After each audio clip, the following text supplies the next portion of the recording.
Is it a gun that sucks balls? I'm the farting demon in this relationship. I'd be an awesome rich person. You're both just an embarrassment. God, I'm awesome today. We're talking Tom Hanks and his vehicle. Yeah, I had my finger in my mouth waiting for you to finish. You gotta get 4 balls or something. Like dick piercing? No, you know damn well I'm fucking that demon. Still sexy. How could that be close and not be Yeah, right? I'll just kill some random dude. His wishes a blowjob. Hey everyone, and welcome to another Plotty Time Minisode. This week, we're dipping into our month of Cyberpunk April. Cyberpunk month of April? Cyberpunk in the month of April, where this is part 3. Part 1 and 2, I talked about the timeline going from when it was announced all the way up to post-release and all the nightmares that came along with that. But for this installment, for part 3, I'd like to give you my spoiler-free review of Cyberpunk 2077. Basically, I wanted to give people a perspective and talk about this game and, you know, leave the story open because after thinking about it a lot, it's very confusing because I wanted to say the game's broken, it's bad, it's in a bad state, it should never have been released, but at the same time, I put 80 hours into it, so there had to be something to it if I did that. Maybe I'll explore it in the next installment, I don't know. But basically, this game, Cyberpunk 2077, in case you've been living under a rock, a huge game released by CD Projekt Red, and it turned out to be a buggy, disgusting disaster that still isn't even on the PlayStation Store. So, what about the game, though? Let's forget about that. Let's just talk about the game itself. We're going to start with where we always start with the story. The setting is Night City. It's essentially future LA. And it's kind of like, imagine if you mixed Blade Runner with RoboCop with Back to the Future 2. That's exactly what this approximation of the future is. It's a future dystopia where corporations and money run everything. People have basically been stomped out or no one gives a shit about them. And I did like the fact that it was a future dystopia wasteland, but it was bright and colorful and pretty because that always bothered me. Why is everything dark and black and gray? Why can't people choose to make things shiny and work some other colors in there? So that was an interesting start and honestly a good start. I'd like to see where it was going from there. Now, the main story, just overall, nuts and bolts, first impression, it's fine. It's not great. It has some good moments, but it's fine. It's fine. I won't go into spoiler territory. I'll just mention that basically you start the game as one of 3 character types, where basically you get a built-in background and it helps you in future dialogue options. But, I mean, I don't know how much it actually helped me, because usually whenever the thing came up to prompt me for my option, I was doing other stuff, so whatever. But the 3 types are street kid. That's what I went as. You're basically an orphan of the street growing up. You really got nothing to lose, that kind of situation. There's also 2 other ones I never even played with, never got a chance to. The first one's Corpo, which is like a company man. Corpo, aka corporations, aka the people that run everything. And then the third one is a nomad, who's basically with a group of nomadic people who travel around the country setting up wherever. Now, if depending on which one you pick, there's a different start to the game, but eventually we all get back to the same spot. You're entering this world as what is a low-level criminal. I don't remember if you just got out of jail or if you just got back to the city or what the situation was. But just to get it into the story a little bit, you keep rising up the ranks as a low-level criminal. You get to a big deal score. It goes wrong. Shit goes down. You're in a lot of trouble. You're blamed for shit that didn't happen. And the rest of it is trying to essentially right this wrong. So the problem here is that, and I'm not spoiling it where you get to this big, like, end of Act 1 situation, but I'd say up until this point, the story's pretty solid. I mean, there's a great montage in the beginning, which takes you and your buddy Jackie, and whether you decide to be whatever gender of V, either way, Jackie's your buddy, he's your friend, you meet very early on, and then you become friends and start doing a bunch of missions together, and you guys start with being pieces of shit, and you go through like various different jobs and other stuff you've done, and it was weird, because I think this is a little bit of that CD Projekt Red magic going through, because I really, really cared about Jackie, and All I saw were some clips and tidbits of what he was like at the time, and you guys like getting in shit together. It was a good job. It was a good job of this montage setting up to where I don't know, I guess beginning mid of Act 1 would get to. But that was good. I have nothing bad to say about the story so far. The problem is, it was a pretty solid on-rails pace with action pieces and stuff going on, and it was good. It was tight. It was great. But then something happens, and the shit goes down. You're in trouble. After this act break, it felt like the story fell apart. It really did. I'm not going to go into the spoilers, and I could go into more detail, but it wasn't nearly as tight. It felt padded. It felt soft. It felt like the big story missions were just setups to other story missions. Like I said, it wasn't bad, but it did not resemble the first act. The first act was good. It was good. I'll straight up say it was good. And then after that... And I don't want to shun it too much, because it wasn't terrible. It was just boring. Like, it was boring. There's another gimmick that gets put in play into the story that would ruin a lot of stuff for you, so I won't. And that gets played out pretty quick. Main story, there's also, I'm not going to go into any of the endings, like I said, but there are multiple endings to this. I've done all of them. I don't know if we're really into the situation of good ending, karma good, neutral good, versus bad. They're all not great. Some I feel are more appropriate through my journey through Night City, but for the most part, they're all not great. They don't leave the character in a great spot. Now, it does do this thing. I did mention it briefly on the actual podcast, but it does do this thing where we talk about basically it's like a Mass Effect 2 situation, which I know it's really not fair to compare this game to one of the greatest games of all time, narratively, but you have certain important characters that are side characters. They do interact and come in and out of the main story, sure, but they have their own individual mission trees.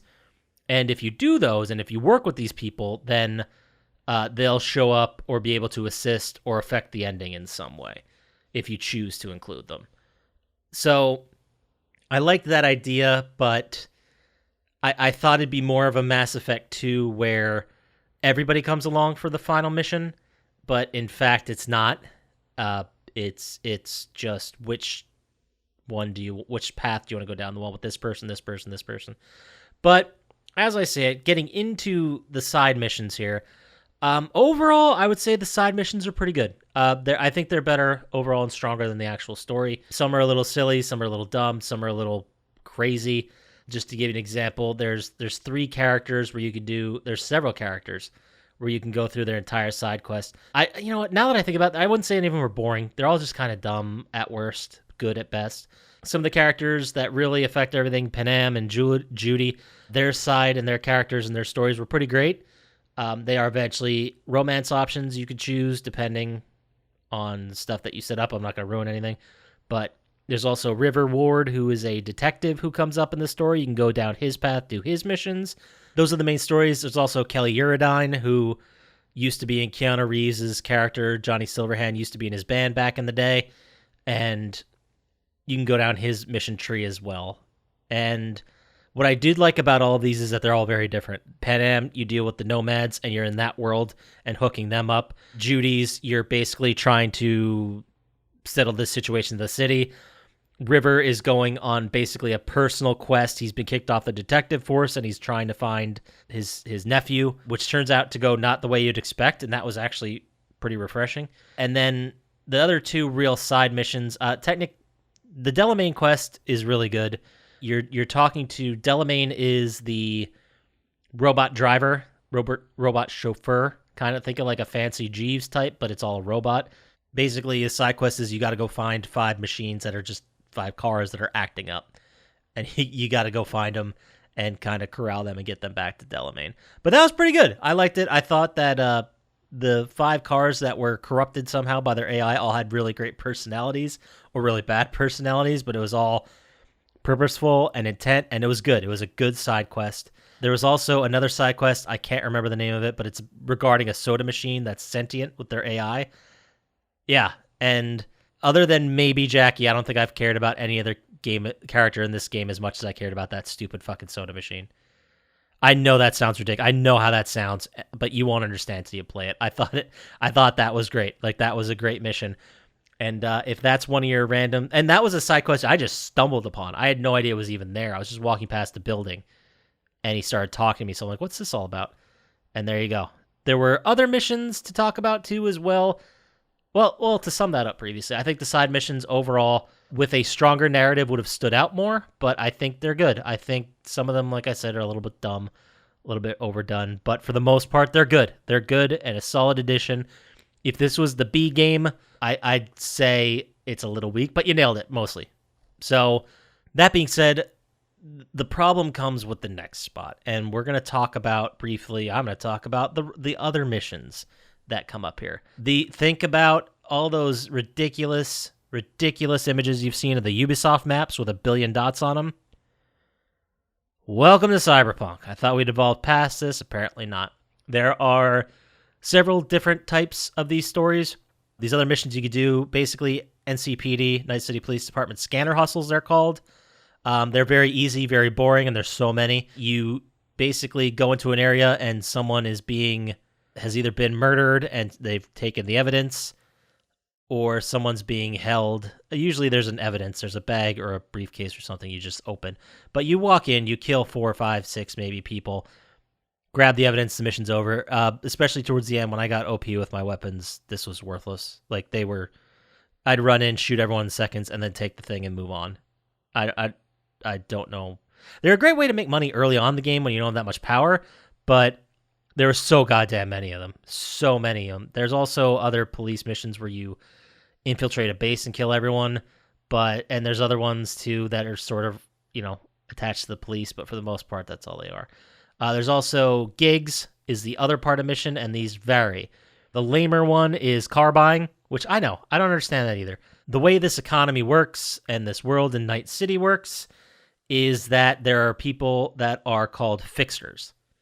What you do is if you need something done, you go through the quote-unquote proper channels and you go to your local fixer.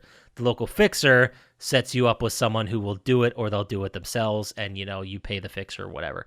So, assuming that, which they work very tightly with the police, just doing other it's very strange, but whatever, let's just buy it, let's just go with it. The fixers also will give you, cars, and they'll give them to you. They tell you where to go to buy them, which was very dumb. I especially didn't like the fact that the money's, they don't give it out like nothing. You know how eventually in RPGs, you get to the point where money doesn't really mean anything? Like, you have so much, nothing really matters. That's not this game. But you need, I think, if I remember reading the Platinum, 1.8 million to buy all the cars, and most of them you're never going to fucking use anyway because they're trash. So this was dumb. Or they should have been better ways to get money rather than grinding out bullshit. But the other missions that also come up are the Cyber Psycho sightings. These, I feel like this is a very underdeveloped thing because they were essentially boss fights. A Cyber Psycho is someone, I guess that's a colloquial name for someone who has way too many implants and they lose their mind and become extremely aggressive. Usually you'll get to a place and there's a bunch of cops dead or a bunch of people dead, and you have to find the Cyber Psycho and then you take them out.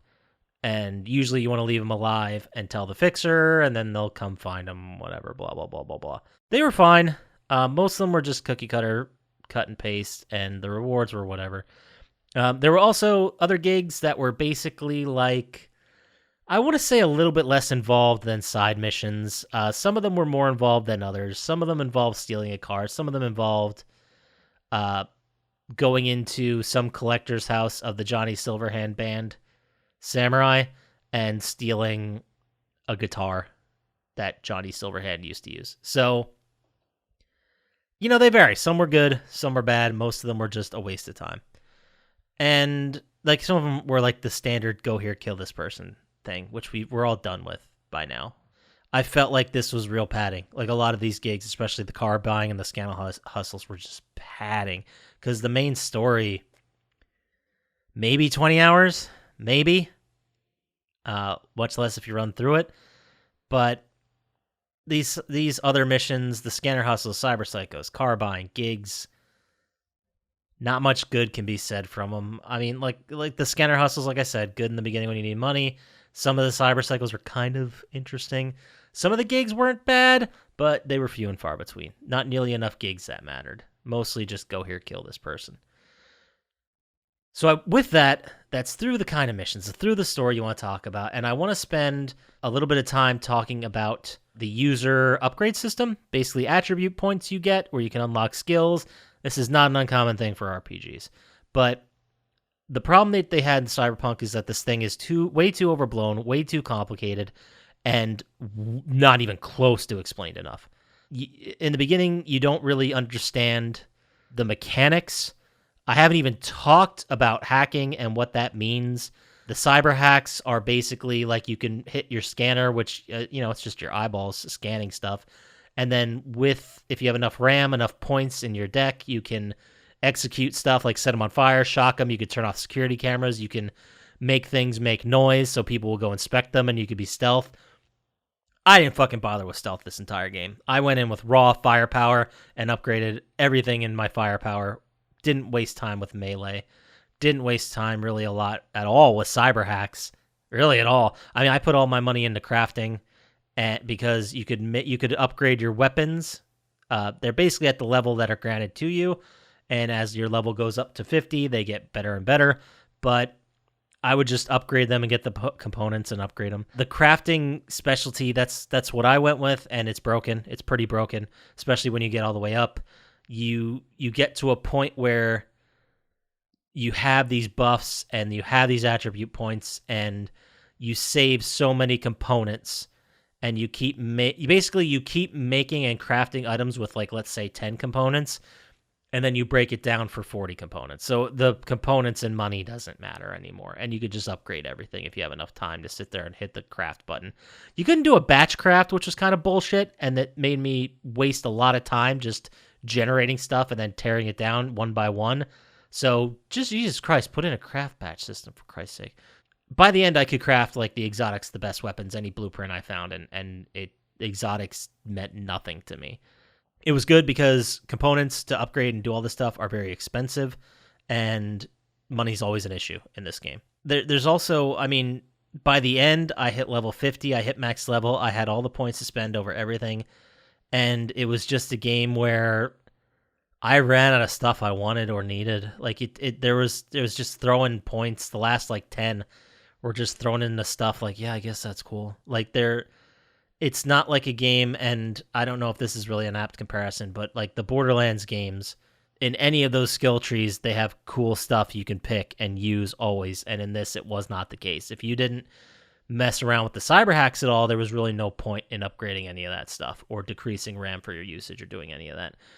And like I said, the crafting system is broken. The cyber hack system, yeah, might be cool, but I didn't bother. I went in guns blazing, so I did everything for guns. If the game was good and I enjoyed my experience a little more, maybe I'd go back and do like a corpo who does just hacking. I like how that option's there, but this game didn't interest me enough to go back and play it again. Maybe when the PS5 brand new special edition comes out, I'll check it out. But until then, pass. So let's wrap it up. What are we going to talk about? Overall, I think my biggest problem was really the setting. The city was bad. Like, overall, it was good. I liked the idea of the different areas. There was, like, areas where the nomads were out in the east, the Aldercados, like, where it was just boring and desert. There was a whole section south of the map that were, like a solar panel farm, which had roadblocks everywhere and was a pain in the ass to get through, and nothing was there anyway. The city itself, sure, and the slums, sure, but for the most part, it was mad underpopulated. And it seemed dead. The city didn't seem alive. When I'm playing GTA 5, and I know it's sort of not fair to compare it to GTA 5, just depending on, the studio size, but Jesus Christ, when did GTA 5 come out? 2013? 2014? 2015? Years ago. It came out for PS3, for Christ's sake. Like, if your game's not as good as the best PS3 game on PlayStation 5, you fucked up. Sorry. GTA 5, that city on every platform, it feels so alive, and it feels like there's so much detail. I remember people watching YouTube videos of people talking about details of GTA 5 I'd never even noticed. If you walked into water up to your waist, it'd only be wet below your waist. If you stopped a vehicle, you'd hear the pinging on the engine. If you went to the sticks, you'd see the power cables getting swayed by wind. I mean, this was loving, beautifully crafted attention to detail that most people don't even notice. And Cyberpunk didn't have anything resembling that. It felt like just dropped in models. To be fair, though, I feel like, that being said, the fact that there aren't people populating or things happening, making the city feel dead, is bad. I will say the design of the city was good. I liked the highways. I liked moving around. I thought that of all the departments that worked on this game, they crushed it, and everybody else was just struggling to keep up. So, and I don't mean to talk bad on developer. I know a lot of people worked really hard to get this game out of the door. And like I mentioned in previous episodes, it's a failure of management. I would never blame anyone who worked on this and got a paycheck from it for the faults in this game. If you don't have enough time to do it, you don't have enough time to do it, and it can't be good. It's just how it is. So, overview, final thoughts, final review. Story, generally okay. Side missions, pretty good. All the other shit that's thrown in there, waste of your time, pretty bad. The crafting, the user upgrade system, I shouldn't say crap. The user upgrade system was overblown, underdeveloped, underexplained. The city was boring and unpopulated. There were times when I didn't see a car for like miles. I tried to steal a car and get moving, but I looked around and there were just none. And then if I turned around enough times, one would just pop up right behind me. It was pretty bad. It was like GTA 3 level graphics. But just the fact that the story was fine, that doesn't cut it. This was supposed to be one of the best games that was ever released, and that's what they hyped it up for. They've been hyping it up for 9 years, for crying out loud. And it was a disappointment on almost every level. There's nothing here you haven't seen before. I would say if this is a game that interests you, if it looks cool, if it looks neat, if maybe what I'm talking about, made you want to play it, if maybe the story sounds interesting because it's okay, or maybe Cyberpunk's really up your alley, go play it. Sure, fine. But for most of us, I think it'd be best if you just waited at least a year, maybe 2. Hope they fix that next-gen version. Hope they get that out and it's good. Hope they fix it on PC because, the game, I'm going to talk about this in the next installment of Part 4, but basically the game is unplayable right now. So that's my review. Pass, hard pass. Don't bother. If you're really super duper fan of Cyberpunk type shit, maybe check it out. If you've really got nothing else to play on the PlayStation 5 like I was at and I wanted to see what all this garbage fire was about, that's why I played it. Go for it. But otherwise, pass. Wait till the good version of this game comes out. So that does it for my review of Cyberpunk 2077. Played the PlayStation 4 version on the PlayStation 5. Just for reference, I didn't play it on PC or anything. But that's it. You feel different? You think I was too harsh? You think I was too soft? Send us an email, plottytime@gmail.com. We'll personally answer and respond to every single email. We haven't missed one yet. Maybe someday that won't be true, but we haven't missed one yet. Reach out to us on the socials, @plottytime on Instagram and Twitter. Follow us on YouTube, like and subscribe there. It really helps us out when you do that, guys. Rate, review, subscribe, do all that stuff. You know what to do. You know how to help us out. That does it for this one. I'll talk to you next week when I go over all the glitches and other bullshit I ran into, and it should be a fun one. So I'll talk to you all later. Peace.